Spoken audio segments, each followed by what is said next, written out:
ससुराल में बारिश। वैसे देखा जाए तो बारिश के मौसम को सबसे हसीन मौसम कहा जाता है। कुछ लोग तो इसे पकोड़े खाने का मौसम भी कहते हैं। पर रुकिए रुकिए, अगर हिंदुस्तान की महिलाओं से बारिश के बारे में पूछेंगे तो उनका बारिश के मौसम के बारे में कुछ अलग ही कहना है। उनके लिए तो बारिश किसी बिन बुलाई मुसीबत से कम नहीं होती। उनकी राय में तो बारिश मतलब वो मौसम जहाँ छत से कपड़े नहीं सूखते, घर में कीचड़ के पैर बने हुए मिलते हैं, अचार पापड़ नहीं बना सकते आप, और सबसे बड़ी मुसीबत मिडिल क्लास घरों में सीलन और पपड़ी की मुसीबत। अब इन्हीं सबसे परेशान है हमारी राजनगर मोहल्ले में रहने वाली मीना भाभी और उनकी देवरानी कविता भी। कहाँ रह गई दोनों? अरे क्या हुआ?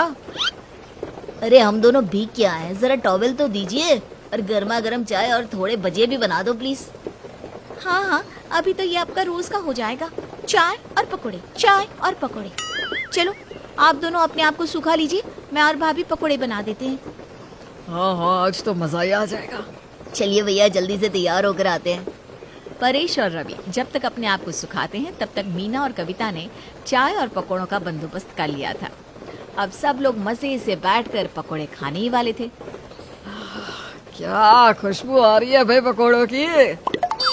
हाँ भैया, बारिश का मजा ही अलग है, कितना मजा आता है ना। रवि का इतना बोलना ही था कि ऊपर से पपड़ी गिरकर उसकी चाय में आकर गिर गई।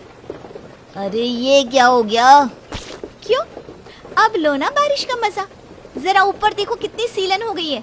इसीलिए मैं भाभी से कहती हूँ कि छत पर इतने गीले कपड़े मत डाला कीजिए। देखिए अब क्या हो गया। उल्टा चोर कोतवाल को डांटे। तुम कितनी बार छत पे बाल्टी के बाल्टी डाल आती हो? कितनी बार कहा मैंने कि ये छत पक्की नहीं है, सीलन हो जाएगी।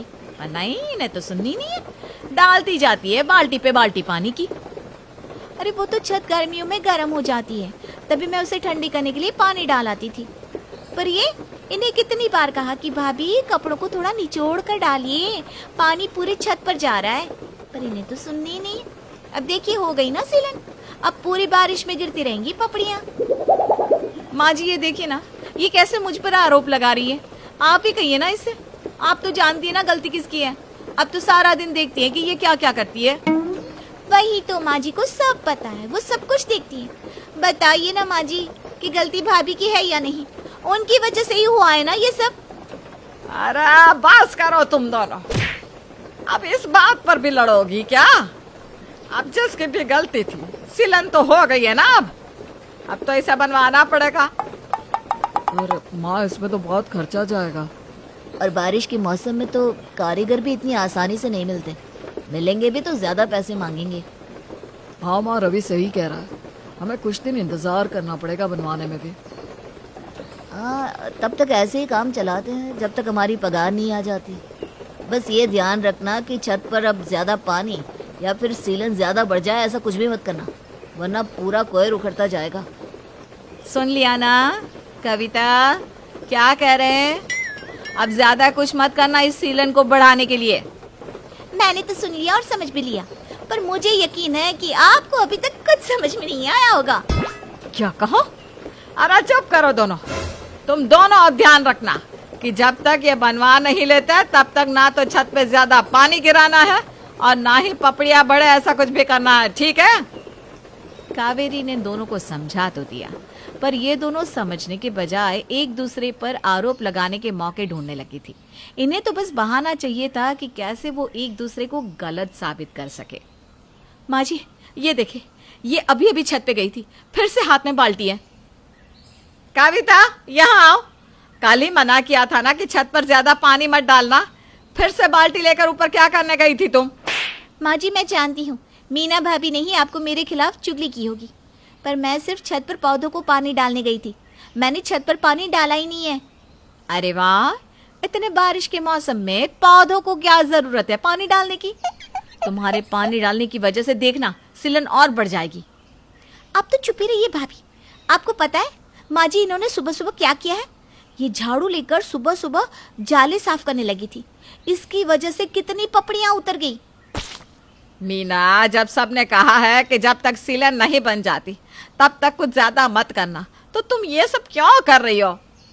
अरे माँ जी, ये आपको मेरे खिलाफ भड़का रही है।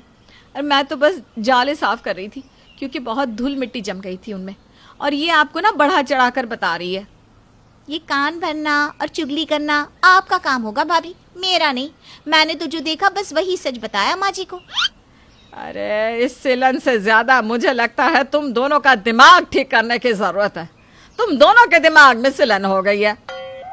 कावेरी चाहे कुछ भी कह ले, मीना और कविता पर उनकी बातों का कोई असर नहीं हो रहा था। उन दोनों को तो बस एक दूसरे की गलतियां दिख रही थी। अरे मीना, कविता, यहाँ आओ दोनों।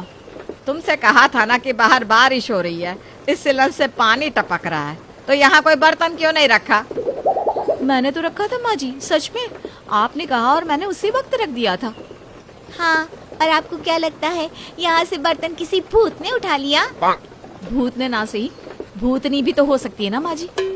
माँ जी देखिए ना, भाभी मुझे भूतनी कह रही है। एक तो खुद बर्तन रखना भूल गई है और मुझे कह रही है। मैंने कहा ना, मैंने बर्तन रखा था। ज्यादा मत बोलो, तुमने ही हटाया होगा मुझे नीचा दिखाने के लिए। मेरे पास इतना खाली समय नहीं है आपकी तरह जो मैं आप पर बर्बाद करूं। माँ जी देखिए ना। अरे चुप करो दोनों। अब क्या हुआ माँ? इन दोनों से मैं तो परेशान हो गई हूँ सच में। तुम दोनों रोज रोज एक ही बात पर लड़ते थक नहीं जाती? मैं कहा, ये लड़ती रहती है। हाँ, आप तो जैसे दूध की धुली हुई है ना भाभी। मीना और कविता आपस में लड़ ही रही थी। ऊपर से बच्चों के खेलने की आवाज आने लगी। एक मिनट, ये टिंकू और पिंकी ऊपर छत पर क्या कर रहे हैं? हाँ चलो चलकर देखते हैं। सब लोग ऊपर छत पर जाते हैं और देखते हैं कि बच्चे पानी के साथ खेल रहे थे। टिंकू क्या कर रहा है? क्या हुआ मम्मी? मैं तो रोज ही ऐसे खेलता हूँ।